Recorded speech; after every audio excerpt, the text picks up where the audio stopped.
ya, ketika Bunda dan suami sudah acceptance, tapi orang sekeliling ternyata denial, apa yang harus Bunda lakukan?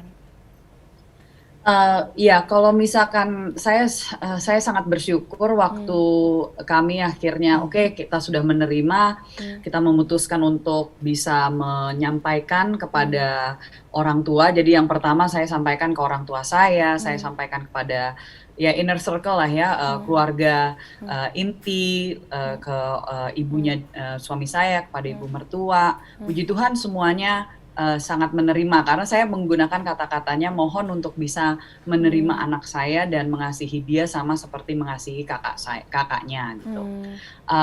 Dan mereka semua puji Tuhan menerima. Namun saya bisa membayangkan kalau misalkan ada dari keluarga saya yang tidak bisa menerima. Jujur saya tipe yang no fear dan memang dari dulu sangat mandiri. Jadi nggak peduli ya, lebih biarin aja gitu saya ya. sih istilahnya oke, kalau misalkan nggak bisa menerima ya Ya bye udah. gitu.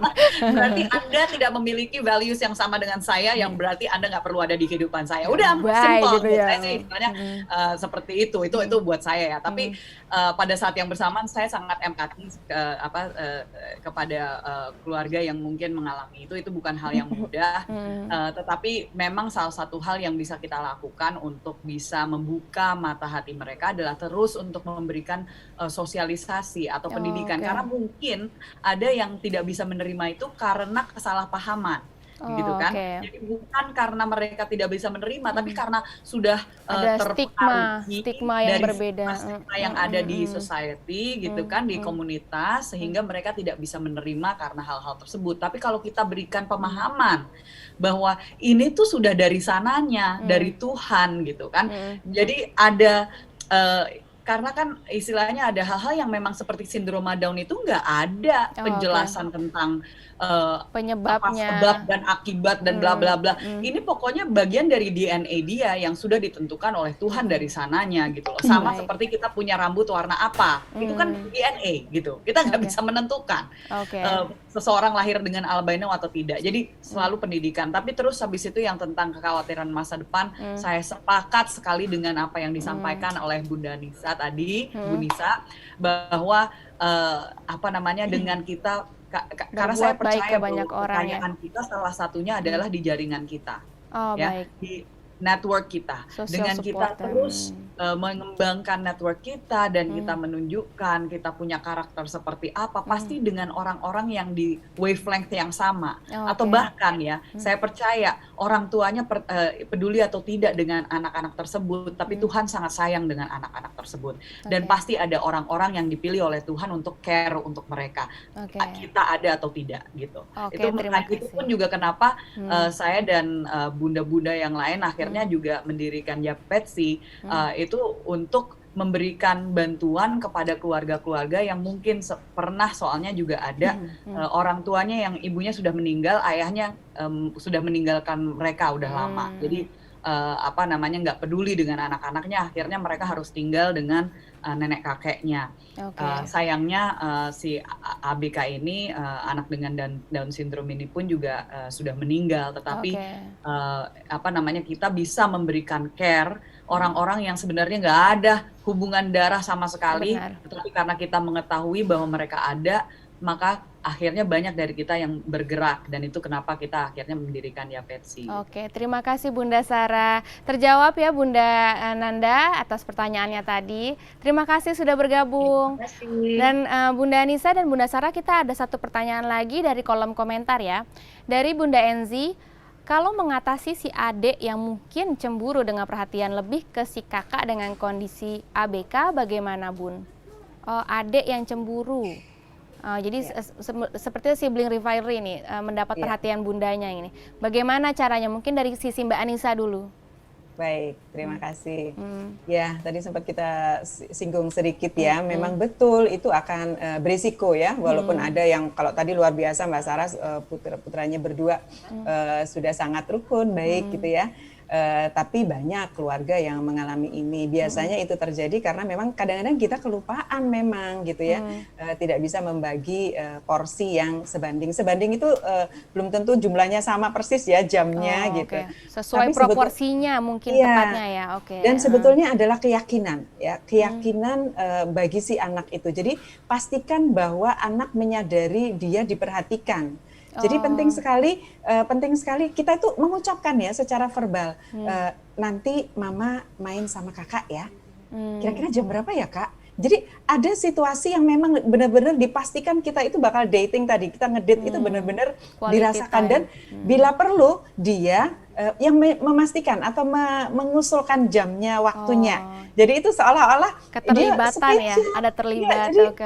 Dia spesial juga gitu loh di mata kita. Dan yang kedua adalah jangan ditolak pada saat dia mulai ngerecokin gitu. Kadang-kadang kita menyebutnya ngerecokin ya. Ngerengek mungkin ya bahasanya anak-anak tuh ngerengek gitu ya. Dia sudah mulai narik-narik daster mamahnya gitu ya. Dia sudah udah kode nih, aduh.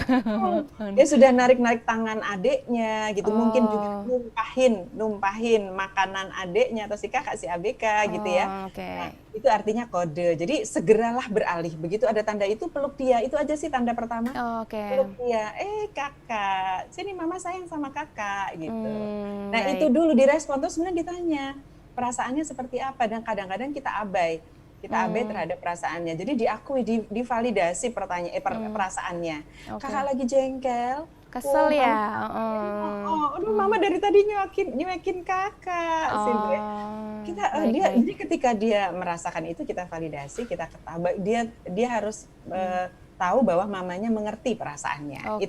Berarti diakui dulu bahwa mama ngerti nih, bunda ngerti kalau kamu kesel. Sebentar dulu ya, bentar lagi bunda ke kamu gitu. Mungkin begitu ya bahasanya. Iya, garis besarnya begitu. Kalau Bunda Sarah sendiri bagaimana Bunda? Ya, saya sepakat dengan semua yang tadi disampaikan, dan itu sangat penting tentang affirmation ya. Jadi memberikan afirmasi.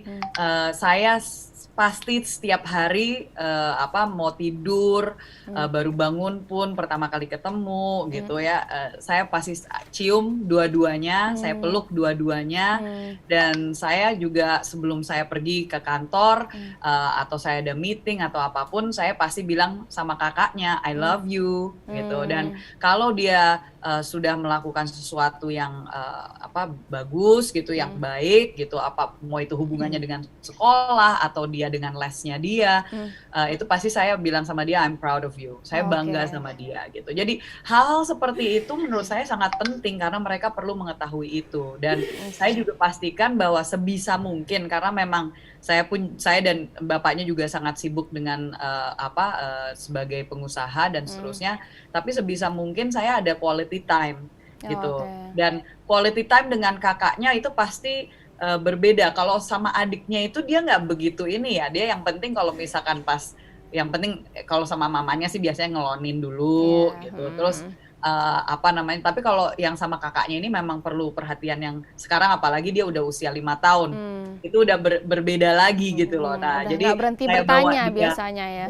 Iya, jadi quality time-nya itu memang sedikit berbeda gitu. Jadi saya bisa apakah itu ngerjain PR sama dia, atau itu saya kemarin bawa dia ke museum karena kebetulan dia suka banget sama segala hal yang berhubungan dengan army, tentara. Aduh, mamanya udah deg-degan. Baik. Oke, kalau gitu terima kasih Mbak Sarah, Mbak Anissa. Oke, Mbak Anissa dan Mbak Sarah, tidak terasa sudah selesai kita di segmen pertama. Kami kalau gitu akan bersiap menuju ke segmen kedua. Sebelumnya terima kasih kepada Mbak Anissa dan Bunda Rahayu dan Bunda Sarah yang sudah bergabung bersama kami. Tapi untuk Bunda Sarah tunggu, jangan kemana-mana karena sebentar lagi kita akan ada sesi playing bersama para pengajar disabilitas. Dan untuk segmen satu ini saya ucapkan terima kasih kepada Mbak Anissa atas waktunya. Terima kasih sudah bergabung dengan Hai Bunda Squad. Semoga bisa bertemu dengan Hai Bunda lain kali. Terima kasih Bunda Anissa.